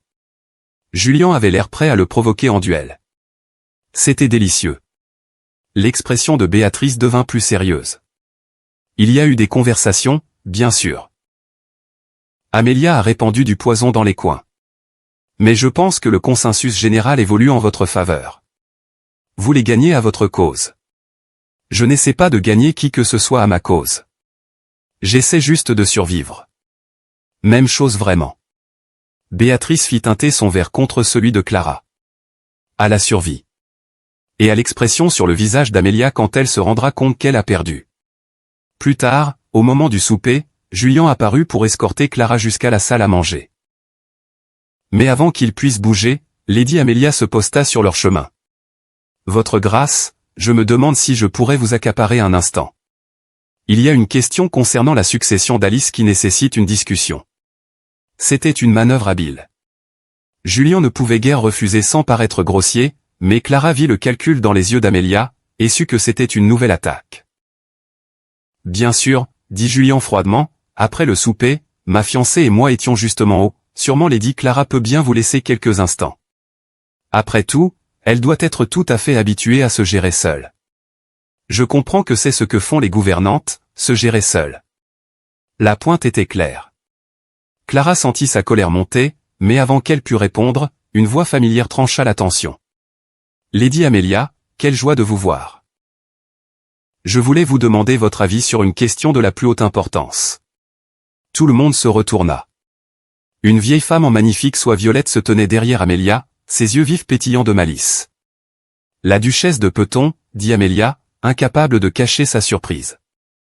La duchesse de Peton était l'un des arbitres les plus redoutables de la société. Son approbation pouvait faire ou défaire une réputation. Oui, bonjour, ma chère. Maintenant, dites-moi, j'ai entendu les rumeurs les plus extraordinaires à votre sujet qui répandiez des commérages concernant les fiançailles du duc. Vous ne pourriez pas être aussi imprudente, n'est-ce pas? Pour dire du mal du choix de marier d'un veuf en deuil, surtout quand cette mariée est la fille d'un comte avec une lignée remontant à la conquête. Sûrement même vous pouvez voir à quel point cela vous ferait paraître. Quel est le mot que je cherche? Ah oui, mesquine. Le visage d'Amelia pâlit, puis rougit. Je suis sûr de ne pas savoir ce que vous voulez dire, votre grâce. Oh, je pense que si. Et je pense que tout le monde ici aussi.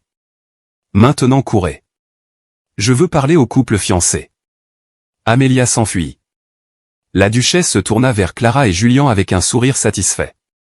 Voilà qui devrait mettre fin à ces bêtises. Maintenant alors, Lady Clara, Béatrice me dit que vous êtes une musicienne accomplie. J'espère bien que vous nous honorerez d'une interprétation après le souper. Clara retrouva sa voix. Oui, bien sûr, votre grâce. Ce serait un honneur. Excellent. Je suis très friande d'un bon scandale, mais je suis encore plus friande de voir les gens méritants obtenir ce qui leur revient. Et vous, ma chère, méritez d'être heureuse. Tous les deux. Elle s'éloigna, laissant Clara et Julien à la regarder avec stupéfaction. Est-ce que cela vient vraiment d'arriver? Chuchota Clara. Je crois que la duchesse de Peton vient de vous déclarer officiellement approuvée, dit Julien, l'émerveillement dans la voix. Ce qui veut dire, Clara. Ce qui veut dire énorme. Son opinion porte plus de poids que presque n'importe qui d'autre dans la société. Alors le bal a été un succès. Le bal a été un triomphe. Vous avez été un triomphe. Il porta sa main à ses lèvres, y pressant un baiser. Je vous avais dit qu'il verrait ce que je vois. Que voyez-vous? Tout. Je vois absolument tout quand je vous regarde. Le bal continua bien après minuit, et au moment où le dernier invité s'en alla, Clara était épuisée, mais exaltée. Ils avaient réussi. Ils avaient affronté les commérages et s'en étaient sortis victorieux. Dans le hall d'entrée après que la dernière voiture fut repartie, Julien la serra dans ses bras. Fatiguée? Épuisée, triomphante, terrifiée, soulagée. Choisissez n'importe lequel ou tous. Que diriez-vous d'heureuse? Clara leva les yeux vers lui. Oui, aussi. Définitivement ça. Bien, parce que j'ai encore une surprise pour vous. Il la guida jusqu'à son bureau où une liasse de papier l'attendait sur son bureau. Qu'est-ce que c'est? L'hypothèque sur le domaine de votre père, entièrement remboursée. La maison est à vous de nouveau, Clara. Libre et quitte. Elle fixa les documents, puis lui. Julien, je ne peux pas. Vous ne pouvez pas simplement je le peux et je l'ai fait. C'est mon cadeau de mariage pour vous. Je sais que vous y avez des souvenirs, de bons, d'avant la maladie de votre père. J'ai pensé que vous voudriez peut-être le garder. Peut-être l'utiliser comme maison de campagne, ou y créer une école, ou simplement savoir qu'il est là si vous en avez jamais besoin.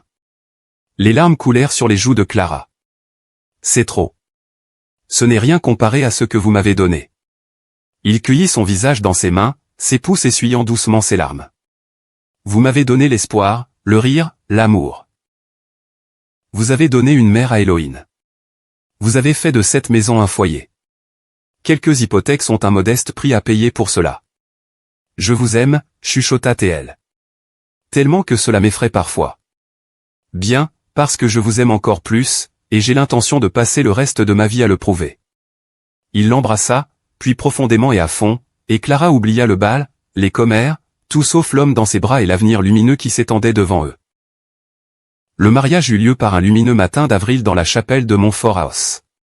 Clara se tenait dans le petit antichambre, fixant son reflet dans le miroir. Sa robe de mariée était en soie ivoire, simple et élégante, avec une dentelle délicate aux manches et à l'encolure. Béatrice avait tissé des fleurs d'oranger dans sa coiffure, et elle portait les perles de la mère de Julien, un cadeau de Béatrice qui les avait fait pleurer toutes les deux. « Êtes-vous prête, ma chère ?» Béatrice se tenait derrière elle, radieuse en soie rose. « Je le crois, bien que j'ai l'impression de devoir me réveiller et de découvrir que tout cela n'était qu'un rêve. Si c'est un rêve, nous le faisons tous ensemble, ce qui serait assez extraordinaire. » Béatrice serra ses épaules. Julien est déjà dans la chapelle, faisant les 100 pas naturellement, et Héloïne vibre d'excitation. Elle est convaincue que cela fait d'elle une princesse. Dans un sens, je suppose que c'est le cas dans tous les sens qui comptent. Vous allez rendre cette petite fille la plus heureuse d'Angleterre, Clara. Vous l'avez déjà fait. Un doux coup à la porte, et Héloïne apparut, portant une version miniature de la robe de Clara. Elle tenait un panier de pétales de rose et avait l'air si adorablement solennel que Clara dut cligner des yeux pour retenir ses larmes. « Maman Clara, tout le monde attend. Êtes-vous presque prête, maman Clara ?» Le nom s'était imposé, et chaque fois qu'elle l'entendait, le cœur de Clara se gonflait presque à éclater. « Je suis prête, ma chérie. Allons-nous rendre votre papa heureux ? Il est déjà heureux. Il me l'a dit ce matin. Il m'a dit qu'aujourd'hui est le plus beau jour de toute sa vie parce qu'il va vous épouser. L'a-t-il dit vraiment ? Oui. Et puis il m'a dit qu'après votre mariage, nous allons être une vraie famille, et peut-être qu'un jour j'aurai des frères et sœurs. Vous croyez que c'est vrai ? Clara échangea un regard avec Béatrice, qui essayait de ne pas rire. Je pense que c'est très possible, ma chérie. Bien. J'aimerais d'abord une sœur, s'il vous plaît. Quelqu'un pour jouer à la poupée. Les frères peuvent venir plus tard. Je verrai ce que je peux faire. La musique s'enfla, et Clara prit le bras de Béatrice. Elle avait demandé à la duchesse douairière de la conduire dans l'allée, n'ayant plus de famille pour accomplir cet honneur. « Prête ?» murmura Béatrice. « Plus que prête. » Les portes de la chapelle s'ouvrirent. La petite chapelle était bondée d'amis et de familles, bien loin du grand mariage de société qu'il aurait pu être. Mais Clara et Julien avaient voulu de l'intimité plutôt que du spectacle, des êtres chers plutôt que des obligations. Et là, à l'autel, se tenait Julien. Il portait une tenue formelle du matin, ses cheveux sombres légèrement en désordre comme s'il avait passé les mains dedans, ce qu'il avait probablement fait connaissant Julien. Mais quand il vit Clara, tout son visage se transforma. Émerveillement, joie, amour, tout là, pour que chacun le vît. Clara marcha vers lui, le cœur si plein qu'il pensait éclater. Héloïne éparpillait des pétales de rose devant elle, prenant son rôle très au sérieux. Quand elles atteignirent l'autel, Béatrice plaça la main de Clara dans celle de Julien et s'écarta. « Bonjour » chuchota Clara. « Bonjour » chuchota-t-il en retour. « Vous êtes belle. Vous êtes partiale. » « Absolument. » Complètement, irrévocablement, le vicaire se racla la gorge. Si nous pouvions commencer, la cérémonie passa dans un flou de mots et de promesses. Clara s'entendit répéter les vœux, sentit Julien glisser une bague à son doigt, un anneau en or serti de saphirs assorti à ses yeux. « Je vous déclare maintenant mari et femme. Votre grâce, vous pouvez embrasser votre épouse. » Julien n'eut pas besoin qu'on le lui dise 2 fois. Il attira Clara dans ses bras et l'embrassa avec une telle tendresse que la moitié de la congrégation renifla. Quand ils se séparèrent enfin, Héloïne applaudit. « Hurrah! Maintenant nous sommes une vraie famille. » Le rire se répandit dans la chapelle. Julien prit sa fille dans un bras en gardant l'autre autour de Clara. « La famille la plus vraie de toute l'Angleterre, décréta-t-il. Maintenant, qui veut du gâteau ? Le déjeuner de noces fut servi dans les jardins de Montfort House sous un ciel si bleu qu'il semblait peint. Clara traversa tout cela dans une brume de bonheur, recevant les félicitations, étreignant des amis, riant des histoires de plus en plus extravagantes de Béatrice. À mesure que l'après-midi avançait, les invités commencèrent à partir. Finalement, il ne resta que la famille. Julian, Clara, Héloïne et Béatrice assis dans le jardin alors que le soleil commençait à se coucher. « Eh bien, dit Béatrice en levant son verre. À la nouvelle duchesse de Montfort. Puisse-t-elle apporter autant de joie à cette famille qu'elle en a déjà apporté au cœur de cette vieille femme. À Clara, dit Julian en écho, ses yeux ne quittant jamais le visage de son épouse. À maman, dit Héloïne. La meilleure maman du monde entier. La gorge de Clara se serra. À la famille, celle dans laquelle nous naissons et celle que nous choisissons. Merci de m'avoir choisi.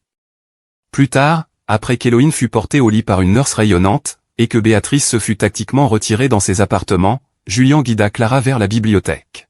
« J'ai quelque chose pour vous, dit-il. Un autre cadeau, Julian. Vous m'avez déjà donné tant de choses. Celui-ci est différent. » Il lui tendit un journal relié en cuir.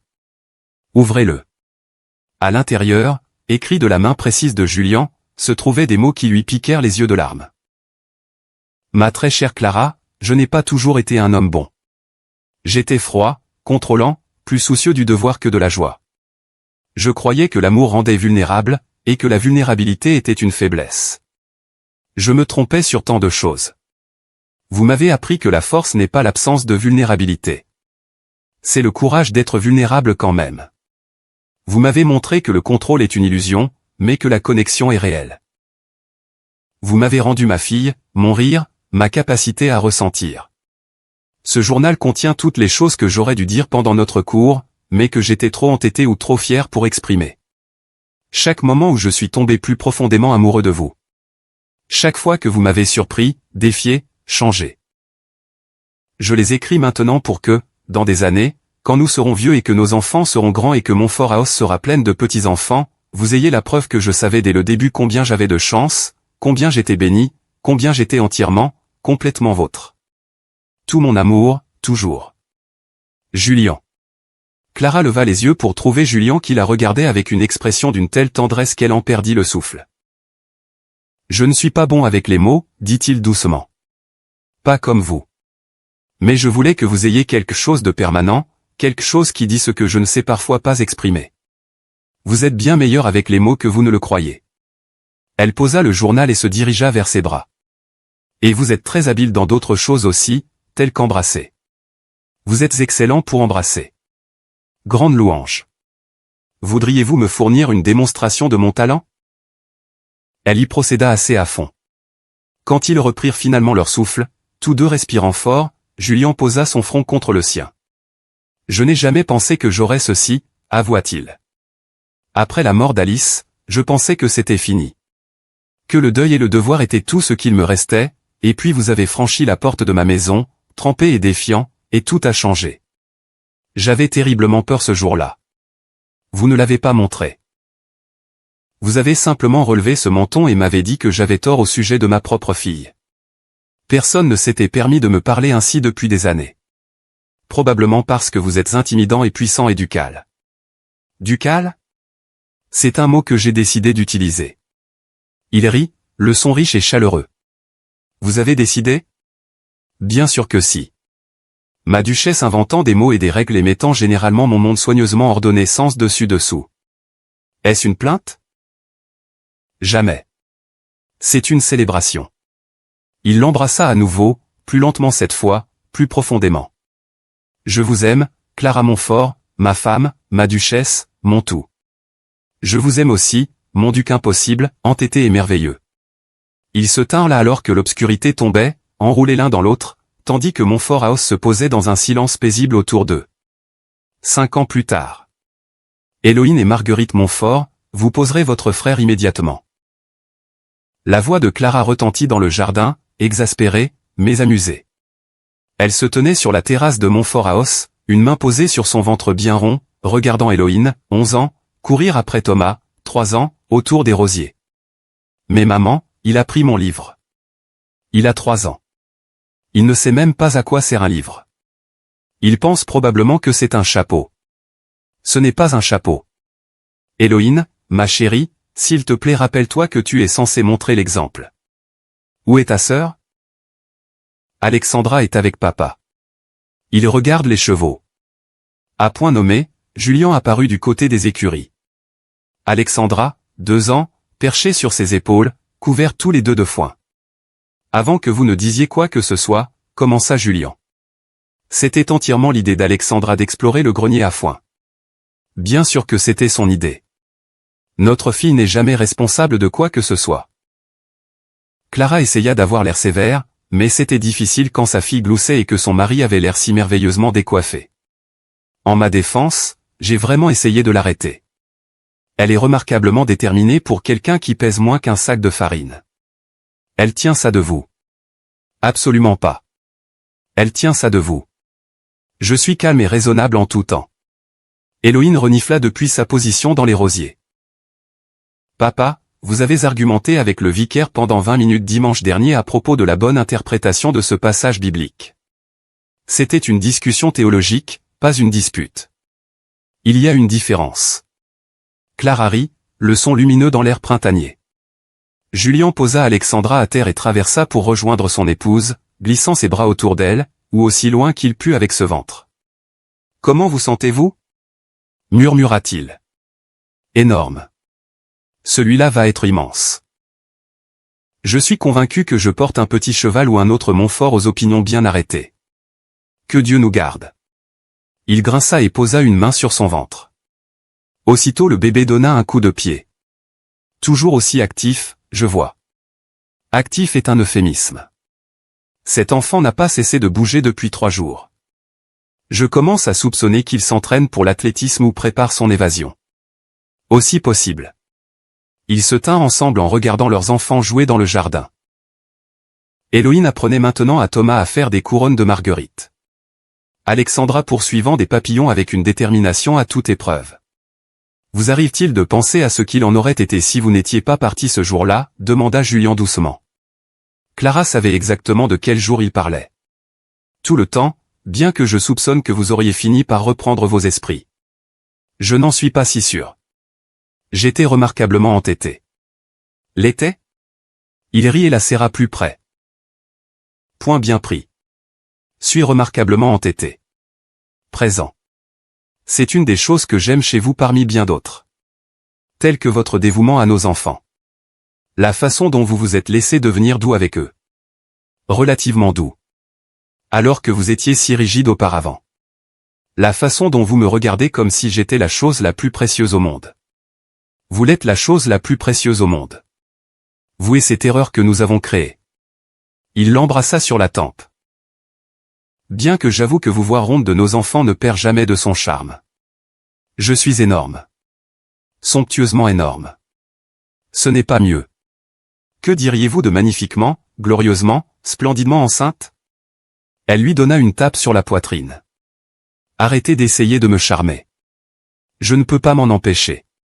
Vous charmer est l'une de mes activités préférées, deuxième seulement après Julien, les enfants. J'allais dire lire de la poésie ensemble. À quoi pensiez-vous? Vous êtes impossible. Impossiblement amoureux de vous. Il y a une différence.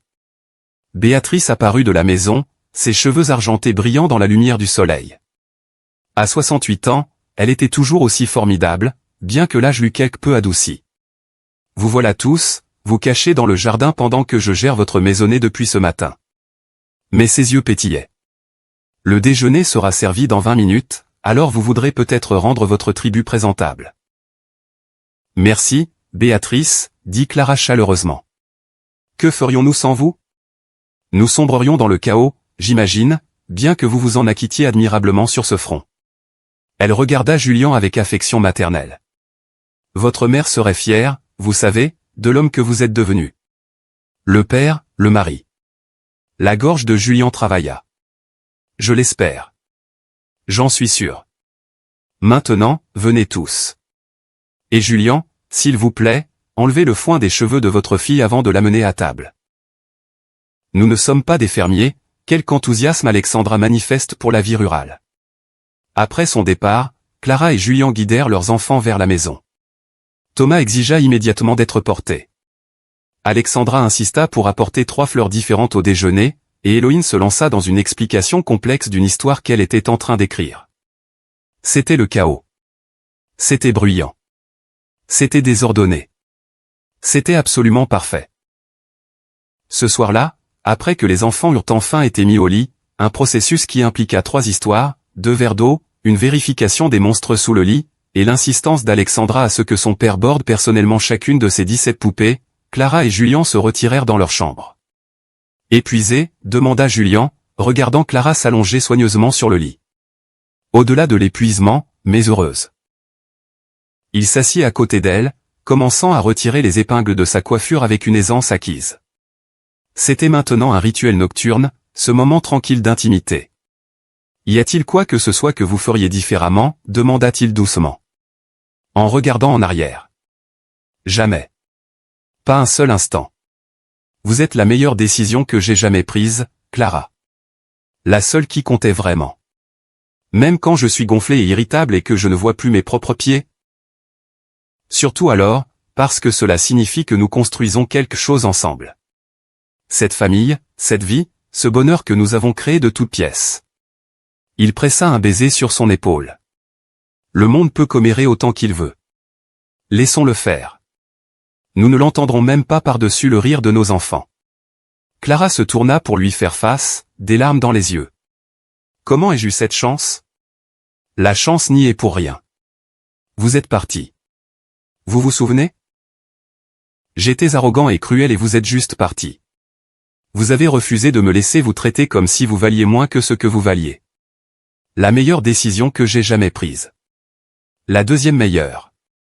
La meilleure a été de décider de rester. De vous donner une chance de prouver que vous pouviez être meilleur que votre pire version de vous-même. Vous êtes tellement meilleur que ce que vous croyez, Julian. Vous l'avez toujours été. Vous aviez simplement besoin de la permission de le montrer. Ils s'allongèrent ensemble, Clara se glissant dans la courbe du corps de Julian comme elle l'avait fait 1000 fois auparavant. Je vous aime, murmura-t-elle, le sommeil l'attirant déjà. Plus que je n'aurais jamais cru possible. Je vous aime aussi. Toujours, pour toujours, quoi qu'il arrive. Alors qu'elle s'endormait, Clara pensa au voyage qui les avait amenés là, de l'employeur et de la gouvernante au mari et à la femme, d'individus solitaires à une famille de 6, bientôt 7, d'une maison froide et silencieuse à une maison remplie de chaleur et de rire et d'amour. Elle avait quitté un duc qui croyait pouvoir la remplacer par 50 autres. Au lieu de cela, il avait passé 5 ans à lui prouver qu'elle était irremplaçable. Et elle avait passé 5 ans à lui montrer que l'amour n'était pas une faiblesse à contrôler, mais une force à célébrer. Ensemble, ils avaient construit quelque chose qu'aucun d'eux n'avait osé espérer. Un foyer, une famille, un avenir lumineux de possibilités. Et si ce n'était pas une fin heureuse, pensa Clara alors que le sommeil la réclamait enfin, elle ne savait pas ce que c'était point.